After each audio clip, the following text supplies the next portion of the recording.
Don't believe the hype of these fake relationships that you see online, trying to glamorize relationships so you think it's all roses and wonderfulness all the Cap. time.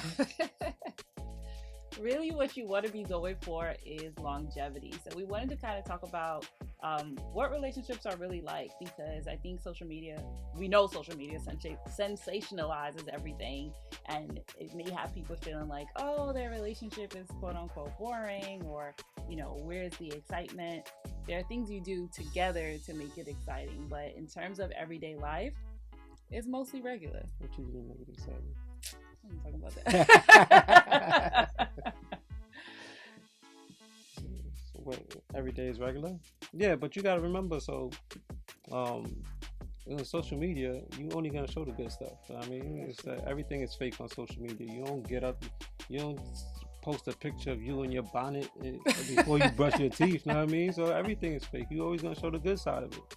I mean, so I wouldn't say don't sensationalize or don't think a relationship is fake off of social media.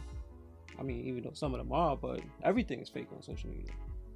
Yeah, that's true. I'm not saying that nobody shows anything real. I'm just saying that a lot of times it can make people feel like, people show themselves going places. Even us, like we post a lot of us going out and having fun and doing things. It's real, but that's not every day, right? No, it just absolutely not. seems to be quite often, but it's not every day. There's a lot of just living our lives side by side together every day that we experience as well.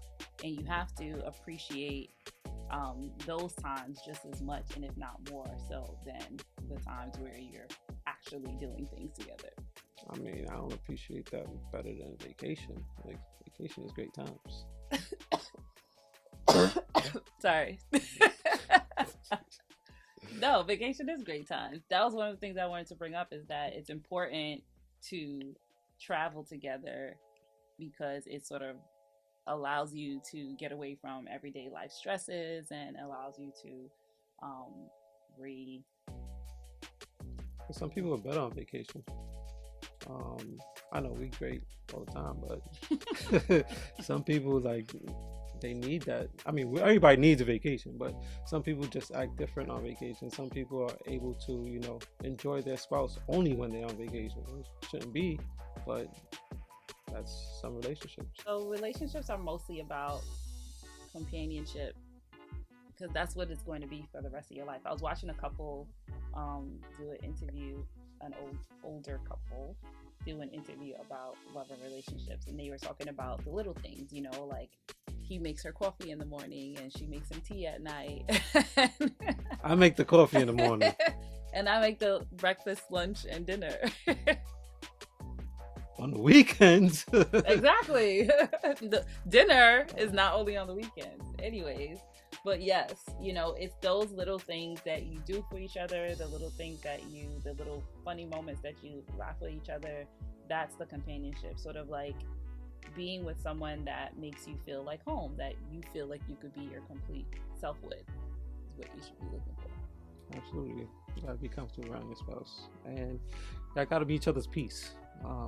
Although she is not my peace all the time, most of the time she is.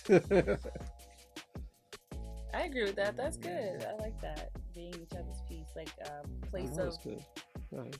like a place of refuge, a place of solace, like to help each other sort of recuperate from the day and life, and just have a place of comfort. So like, every day when we come home, he's like, "How was your day?" or whatever. If we had a bad day, we listen to each other. You know what I mean, the person gotta be able to tell you. I mean, you should be able to tell your spouse what you went through today, and the person has a listening ear, and maybe even help to see, to tell you how to go about things better next time. Oh, so you like my help? I was talking about me helping you, because Oh, okay. this ain't no one-way street. No, so, it's not. I mean, most of the time I gotta help her. Listen, I'm here for it. I can use all the help that I can get. So that being said, there are two scriptures that we kind of looked at to highlight this being faithful, or focusing on the small things, understanding that it's the small things that really matter. So the first one comes from Luke chapter 16, verse 10, and it's one who is faithful in very little is also faithful in much. And then in Zechariah chapter 4, verse 10, it says, "The Lord, do not despise these small beginnings, for the Lord rejoices to see the work begun." So it's really all the small things that add up. We think that it's the really big, major things in life that make relationships, but it's really the everyday, little small things. A lot of small things equal big thing.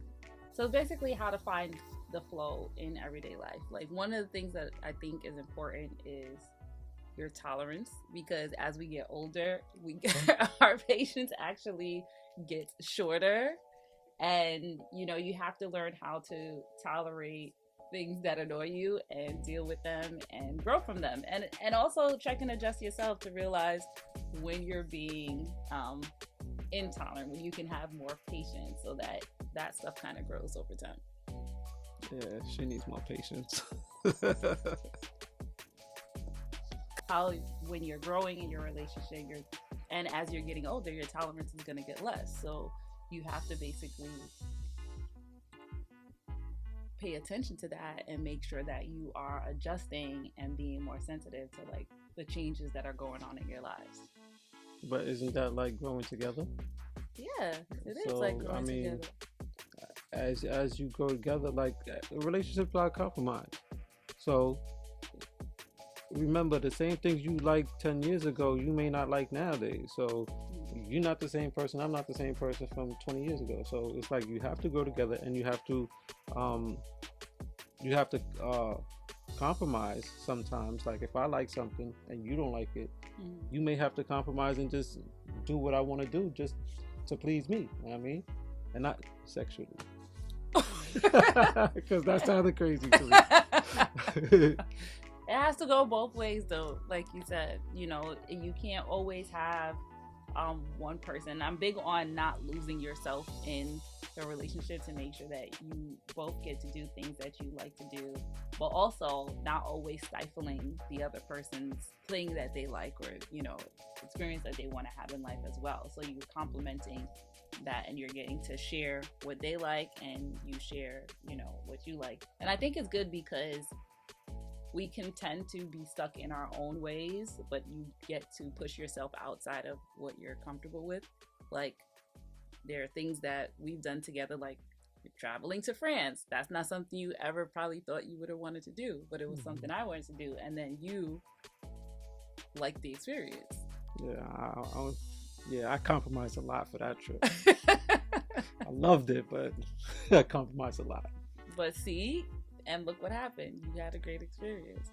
And so things that he likes to do, like go to theme parks or drive go-karts and stuff like that, that's not like my jam, but then when I do it, I enjoy myself as well. You haven't been to a theme park in a long time, Shirley.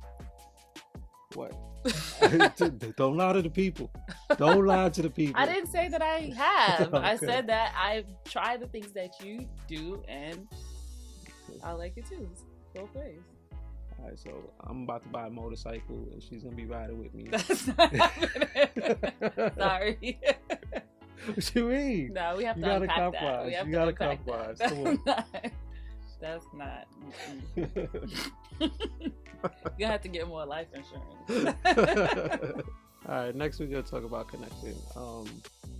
So again, we're gonna say this over and over and over again. It's the little things or whatever, but you have to give you that time with your spouse to, just enjoy each other's company. So now, like next week, we have an event that we're going to, and it's a little late for what we normally will go out to. So we're like, all right, so what we gonna do before that to stay up? Because we ain't as young as we used to be. You know what I mean? So we be in bed at a certain time. So we like, what we gonna do to stay up? So then we was like, you know what? Let's go to Plancha, which is one of our favorite restaurants, and that's a part of connecting. You know what I mean? So it's like you got to enjoy each other's company. You got to connect with your spouse. Agree. And if you're parents, you definitely have to have one-on-one time outside of That's a fact. parenting, because when your children grow up and go off to live their own lives, you still hopefully want to have a relationship. So that's stuff that you got to kind of cultivate over time. You know, those little things that happen um, every day, you know, still have time where you're building your relationship with one another. Yeah, 'cause I like to call everything a date night. I'm like, yo, listen. Even sometimes with my daughter, listen. Nope, there's a date night. We, she's a part of date night tonight.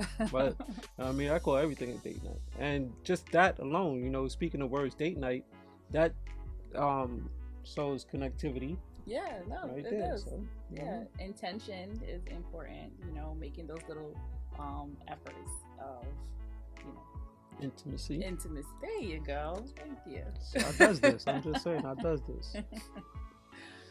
Well, we hope this was helpful for you. Thank you so much for watching, and leave us a comment. Let us know what you thought, and give us some ideas of what other, you know, questions we can answer, what other tidbits we could share going forward. And just like, thank you for watching. We'll see you next time.